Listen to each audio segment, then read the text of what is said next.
ఈరోజు రాశి ఫలాల గురించి తెలుసుకుందాం. మొదటిగా మేషరాశి. కాలం మిశ్రమంగా ఉండి మనోబలంతో చేసే పనులు ఫలిస్తాయి. ధైర్యంగా నిర్ణయాలు తీసుకుంటే మేలు జరుగుతుంది. ముఖ్య వ్యవహారాలలో బంధుమిత్రుల సహకారం లభిస్తుంది. ఆరోగ్య విషయంలో ప్రత్యేక శ్రద్ధ అవసరము. ఈరోజు నవగ్రహ ధ్యాన శ్లోకాలు చదవడం మీకు మంచి జరుగుతుంది. రెండవది వృషభ రాశి. మనోబలంతో చేసే ప్రయత్నాలు విజయాన్ని చేకూరుస్తాయి. ఉత్సాహంగా ముందుకు సాగితే కాలం సహకరిస్తుంది. ఉద్యోగంలో అనుకున్నది సాధిస్తారు. కుటుంబ సమస్యలు కొంత ఆందోళన కలిగించవచ్చు.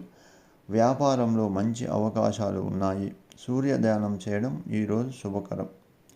మిథున రాశి. ప్రతి పనిలో పట్టుదల అవసరము.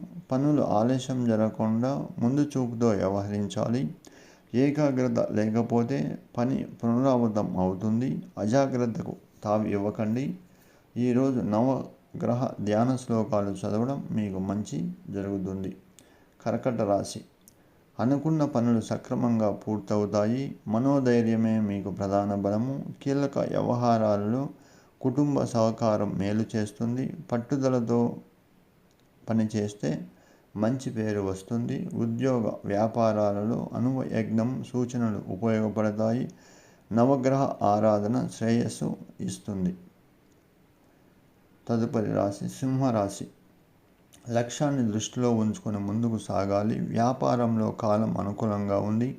కీలక విషయాలు తోటి వారి సలహాలు అవసరము. మనోధైర్యంతో తీసుకున్న నిర్ణయాలు ఫలిస్తాయి. ఉద్యోగంలో అధికారులతో జాగ్రత్త అవసరము. సూర్యారాధన శుభప్రదము. తరువాత కన్య రాశి. ప్రారంభించిన పనుల్లో జాగ్రత్త అవసరము. బద్దకించకుండా పనులు వెంటనే పూర్తి చేయాలి. అధికారులను ప్రసన్నం చేసుకునే విధంగా వ్యవహరించాలి. క్రమంగా సమస్యలు తగ్గుముఖం పడతాయి. మనోధైర్యం పెరుగుతుంది. ఈరోజు వెంకటేశ్వర స్వామిని ధ్యానం చేయడం, దర్శనం చేసుకోవడం మీకు మంచి కలుగుతుంది. తరువాతి తులారాశి వారు. కాలం శుభప్రదంగా ఉంది. ఏ పని చేసినా త్వరగా పూర్తవుతుంది.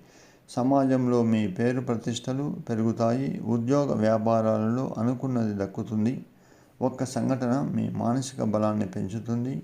ఈరోజు మీరు సుబ్రహ్మణ్య స్వామిని ఆరాధించడం మీకు మేలు జరుగుతుంది. సుబ్రహ్మణ్య స్వామిని దర్శించుకోండి, మీకు మంచి ఫలితం ఉంటుంది.